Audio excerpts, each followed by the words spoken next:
Olá, querido irmão, querida irmã. Este é o programa Tesouro da Igreja. Eu, Luiz Carlos, juntamente com você, estamos aqui estudando sobre o nosso Catecismo da Igreja Católica. Estamos na primeira parte, que é sobre a profissão da nossa fé. Estamos na segunda sessão, que vai tratar dos símbolos da fé. Estamos no capítulo 1, onde nós começamos a estudar, então, creio em Deus Pai. E dentro de crer em Deus Pai, Criador do céu e da terra, enfim, estamos aí meditando no parágrafo número 6 sobre o ser humano, o homem, quer dizer, a criação do ser humano, né, que Deus criou aí no último dia da criação. Nós estamos então, hoje vamos entrar, né,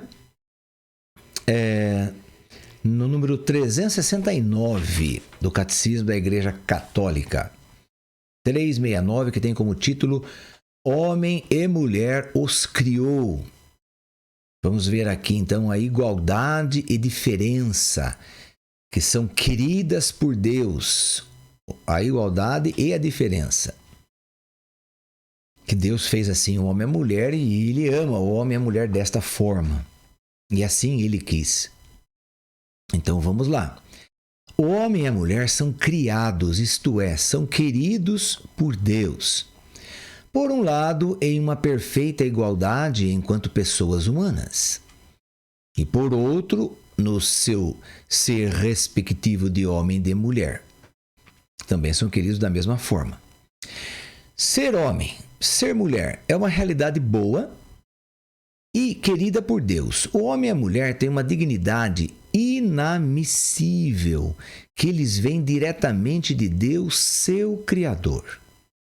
O homem e a mulher são criados em idêntica grande dignidade. Idêntica e grande dignidade, né? A imagem de Deus. Então, os dois foram criados à imagem de Deus, tanto o homem quanto a mulher.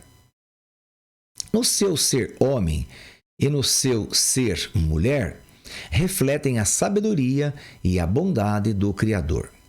Então, o homem e a mulher são idênticos enquanto criados como seres humanos, quanto à humanidade, mas são diferentes porque cada um tem a sua respectividade própria. Deus não é de modo algum a imagem do homem. Não é nem homem nem mulher. Quer dizer, Deus não tem sexo. Deus é puro espírito, não havendo nele lugar para a diferença dos sexos. Mas as perfeições do homem e da mulher refletem algo da infinita perfeição de Deus, as de uma mãe e as de um pai e esposo. Então, Oséias, no caso aqui, essa citação é do livro de Oséias, capítulo 11, versículo de 1 a 4. E Jeremias também 3, de 4 a 19, vai dizer que Deus, ele não tem sexo, evidentemente, então ele é pai, ele é mãe também, ele é um esposo também. Quer dizer, então ele assume essas características humanas para nós, seres humanos, nos aproximarmos mais de Deus. Entendermos um pouquinho melhor quem é Deus. Então, mas Deus, na verdade, não tem sexo, então, portanto, ele não é homem, mulher, ele não é assim no sentido de pai, de ter gerado, de mãe, de ser gerador. Não nesse sentido. É sentido de que ele criou e por isso que ele pode ser chamado de pai e de mãe. Mas são atributos humanos, aí que está. São atributos terrenos. Não são atributos divinos, né? Então vamos lá. Um para o outro, uma unidade a dois. Criados conjuntamente, Deus quer o homem e a mulher um para o outro. A palavra de Deus dá-nos a entender isto através de diversas passagens do texto sagrado. Então, por exemplo, Gênesis 2:18. Não é bom que o homem esteja só. Vou fazer uma auxiliar que lhe corresponda. Isso está em Gênesis 2:18. Agora, Gênesis 2:19-20 diz assim: nenhum dos animais pode ser este vis-a-vis do varão. A mulher que Deus modela da costela tirada do varão e que leva a ele provoca da parte do homem um grito de admiração, uma exclamação de amor e de comunhão. É osso de meus ossos e carne da minha carne, como está em Gênesis 2:23. O homem descobre a mulher como um outro eu, da mesma humanidade. O homem e a mulher são feitos um para o outro. Não que Deus os tivesse feito apenas pela metade e incompletos. Criou-os para uma comunhão de pessoas, na qual cada um dos dois pode ser ajuda para o outro, por serem ao mesmo tempo iguais enquanto pessoas, osso dos meus ossos. E são complementares enquanto masculino e feminino. No matrimônio, Deus os une de maneira que, formando uma só carne, como está em Gênesis 2:24, possam transmitir a vida humana. Sede fecundos, multiplicai-vos, enchei a terra. Então, o que quer dizer aqui? Que o ser humano, o homem e a mulher, são da mesma natureza, mas são distintos entre o que pode ser um e o que pode ser o outro. Por exemplo, Deus permitiu que o ser humano colaborasse na criação. Então, ajudasse Deus a criar. Mas não que Deus precisava disso, porque Ele quis que o ser humano participasse da criação. Ele desejou isso. Mas como que se dá essa criação? Aí quando os dois se unem por amor, porque gostam do outro, vão aprender a se amar. E nesse amor, o fruto desse amor é o filho e a filha. Outro ser humano vai ser gerado aí, porque é fruto do amor. Então, assim Deus quis. Então, o homem por si só não pode produzir sozinho uma criança e a mulher por si só também não pode produzir sozinha. É necessário que os dois se unam. Então, veja que é uma característica divina. Para formar um outro ser humano que tenha osso, que tenha carne, né? Então, é preciso que os dois se unam. Então, osso dos meus ossos, carne da minha carne. Daí nós formamos um outro igual a nós. É assim que Deus dispôs. Ao transmitirem a seus descendentes a vida humana, o homem e a mulher, como esposos e pais, cooperam de uma forma única na obra do Criador. No desígnio de Deus, o homem e a mulher têm a vocação de submeter a terra como intendentes de Deus. Então, o homem e a mulher são soberanos, como já vimos também em dias anteriores aí, que Deus colocou o homem e a mulher, no caso, o ser humano, para tomar em conta de todo o universo, né? Mas tomar em conta, assim, de um modo bom, maravilhoso, valorizando as coisas criadas. Mas o homem, no seu pecado, na sua loucura de ganância, de ficar rico, etc., ele vai destruindo o planeta, não é verdade? Esta soberania não deve ser dominação arbitrária e destrutiva, né? É o que estou dizendo aqui. A imagem do Criador, quer dizer, nós somos criados à imagem do Criador. Então, essa frase, a imagem do Criador, que ama tudo que existe. Então, porque Deus ama tudo que Ele criou, o homem e a mulher são chamados a participarem da providência divina em relação às demais criaturas. Daí a responsabilidade deles face ao mundo no paraíso. Daí a responsabilidade deles no paraíso. Então, uma responsabilidade muito grande que Deus deu ao ser humano para tomar conta de toda a criação. E isso será cobrado de cada um de nós. Como nós cuidamos do planeta? Como que nós cuidamos da nossa água, do ar que respiramos? das coisas que vestimos, dos alimentos, né, dos quais nos alimentamos. Como que nós cuidamos disso tudo? Vamos agora entrar aqui no Homem no Paraíso. O Homem no Paraíso, número 374. O primeiro homem não só foi criado bom, mas também foi constituído em uma amizade com seu Criador e em uma tal harmonia consigo mesmo e com a criação que o rodeava, que só serão superadas pela glória da nova criação em Cristo. Então, quando Deus criou todas as coisas, querido irmão, querida irmã, Ele criou maravilhosamente. Criou muito bonito. Criou tudo em uma perfeição extrema. Demorou-se, claro, como vimos aí, bilhões de anos para se criar tudo isso. Deus poderia criar do nada assim, num estalo de dedo? Poderia. Mas Ele quis fazer segundo as matérias, segundo aí os minerais, segundo o que compõe toda a terra.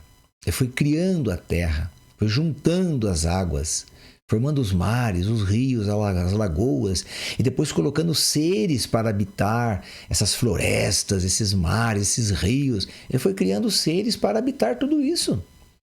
Os seres que voam, os seres que nadam, os seres que rastejam.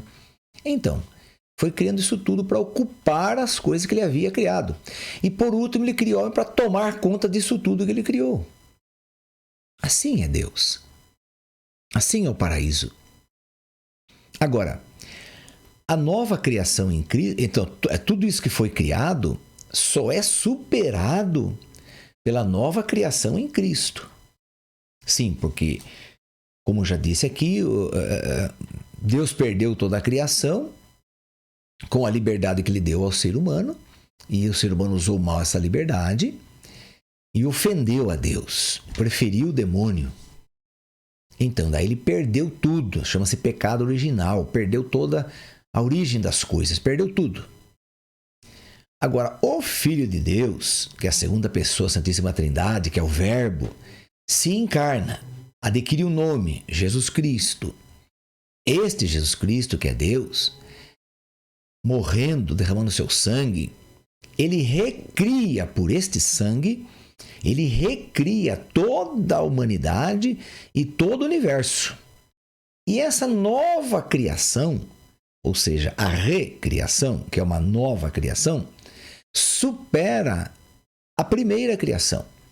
A primeira criação já foi linda, maravilhosa. Mas a recriação de tudo em Cristo, que tem um valor divino em todas as coisas e um valor de amor incomensurável, então esta nova criação supera a primeira em todas as coisas.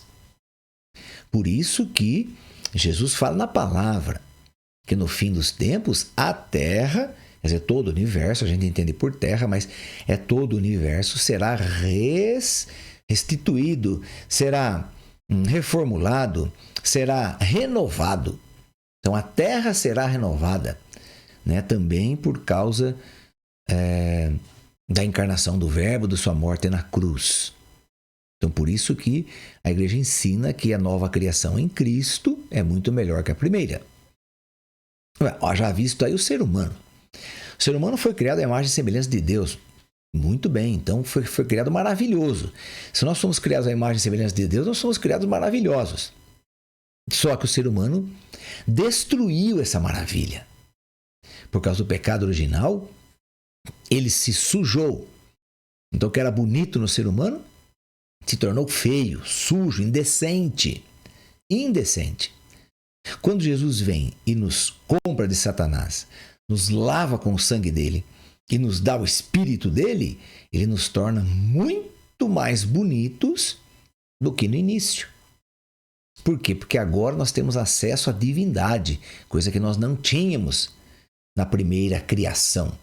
Na primeira criação nós somos criados à imagem de Deus, mas não fomos criados em Deus, quer dizer, para viver dentro de Deus, não.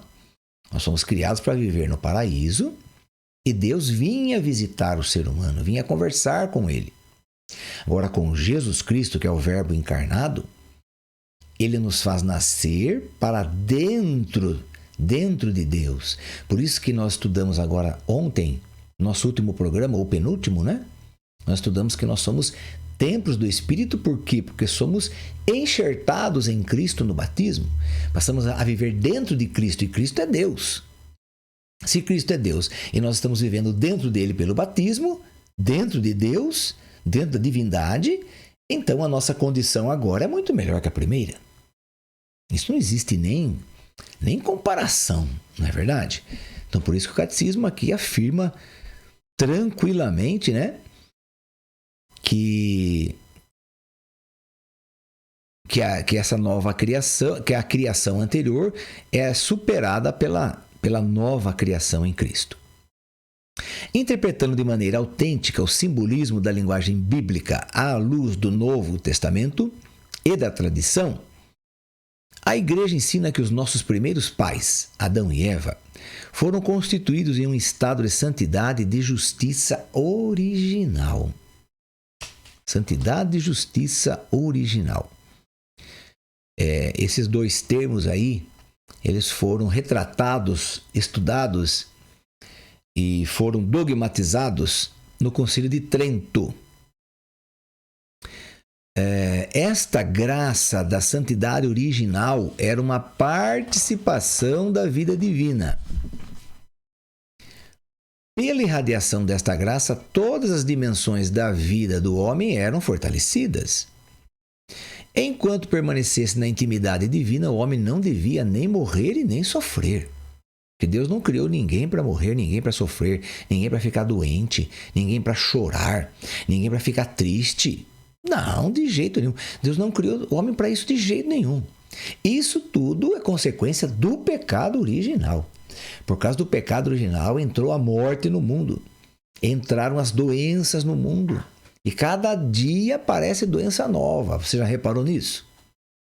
Você ouve falar de nome de doença aí, mas como é que arrumaram essa doença? Onde que arrumaram esse nome de doença que nunca ouvi falar, nem sabia que existia isso? Pois é, mas é assim mesmo. Cada dia surgem novas doenças, e doenças terríveis. Tudo isso são sequelas do pecado original. Então, por causa do pecado original, entrou a morte no mundo, entraram as doenças, as dores, as desilusões, as frustrações. Entraram aí toda espécie de mal, todo desejo maligno, desejo de traição, de raiva, de ódio, de matar o outro, de ter inveja, de ter ciúmes, de não perdoar o outro. Tudo isso entrou por causa do pecado original, mas Deus não criou o homem para isso de jeito nenhum. Deus não criou o ser humano para sentir ciúmes um do outro, sentir raiva um do outro, de forma alguma. Ele criou o ser humano para o amor. Um amar o outro, isso sim. Mas tudo isso, querido irmão, querida irmã, tudo isso foi perdido, foi prejudicado, foi estragado pelo pecado original que o demônio incitou em Adão e Eva. Mas vamos lá, vamos continuar aqui. Tem jeito, né? Tem jeito para tudo isso aqui, graças a Deus, né? A harmonia interior da pessoa humana, a harmonia entre o homem e a mulher e, finalmente, a harmonia entre o primeiro casal e toda a criação constituíam o estado denominado justiça original. O domínio do mundo que Deus havia outorgado ao homem desde o início realizava-se, antes de tudo, no próprio homem como domínio de si mesmo. Então, lembra quando expliquei que quando o homem foi criado por Deus, Deus disse para ele que ele tinha que submeter a terra, quer dizer, tomar conta da terra, ser um administrador do universo. Ok? Então ele tem que administrar o universo, administrar a si mesmo. Administrar a si mesmo. Essa administração foi mal feita, não é? Mas vamos ver aqui. O homem estava intacto e ordenado em todo o seu ser, porque livre da tríplice concupiscência que o submete aos prazeres dos sentidos, à cobiça dos bens terrestres e à autoafirmação contra os imperativos da razão. Então vamos ver lá. Que tríplice concupiscência é essa? Vamos ver as três aí. Tríplice é três, né? Prazeres do sentido, primeiro, guarde bem isso.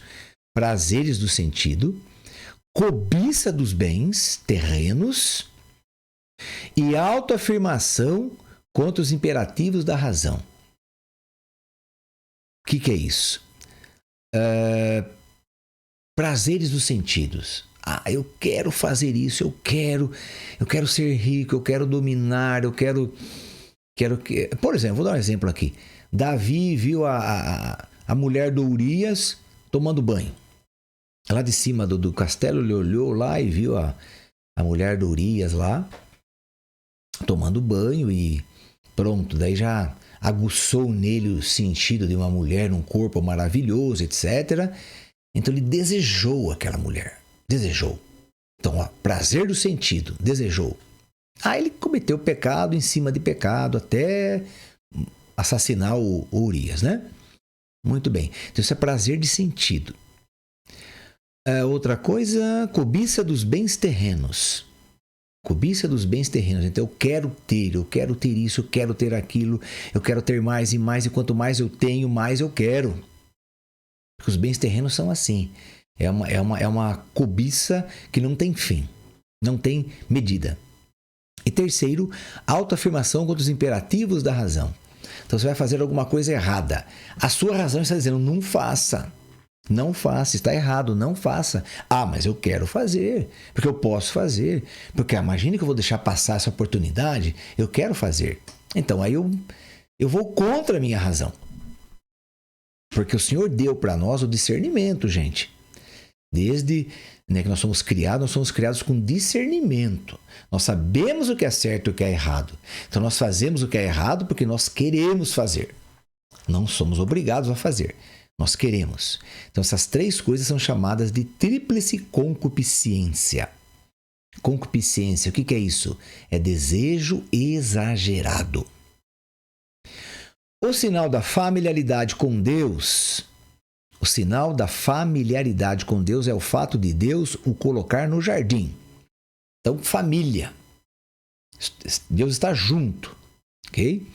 Lá vive para o cultivar e o guardar, como está em Gênesis 2,15. O trabalho não é uma penalidade, mas sim a colaboração do homem e da mulher com Deus no aperfeiçoamento da criação visível. Então sim, o homem ali cultivava, guardava as coisas, plantava, colhia, mas uma alegria, uma colaboração, um aperfeiçoamento na criação visível. É toda esta harmonia da justiça original prevista para o homem pelo desígnio de Deus que será perdida pelo pecado dos nossos primeiros pais. Será perdida no pecado original. Então isso sim... Tudo que foi dado por Deus, essa alegria, esses prêmios maravilhosos que Deus deu, foram todos rechaçados, jogados aí no lixo. Não é? Porque acreditaram numa mentira de Satanás. Bem, no nosso próximo encontro nós vamos estudar então sobre a queda. O que é chamado queda? É quando então o demônio vem e tenta Adão e Eva, oferece para eles um prato que parecia muito bom, mas que estava envenenado. Isso nós vamos estudar no nosso próximo programa. Vamos pedir à Virgem Maria que nos ajude cada vez mais na compreensão, na aceitação de todos esses estudos católicos. Ave Maria, cheia de graça, o Senhor é convosco. Bendita sois vós entre as mulheres e bendito é o fruto do vosso ventre, Jesus. Santa Maria, Mãe de Deus, rogai por nós, pecadores, agora e na hora de nossa morte. Amém. Que o Senhor nos abençoe em nome do Pai, e do Filho, e do Espírito Santo. Amém. Até o nosso próximo programa, se Deus quiser.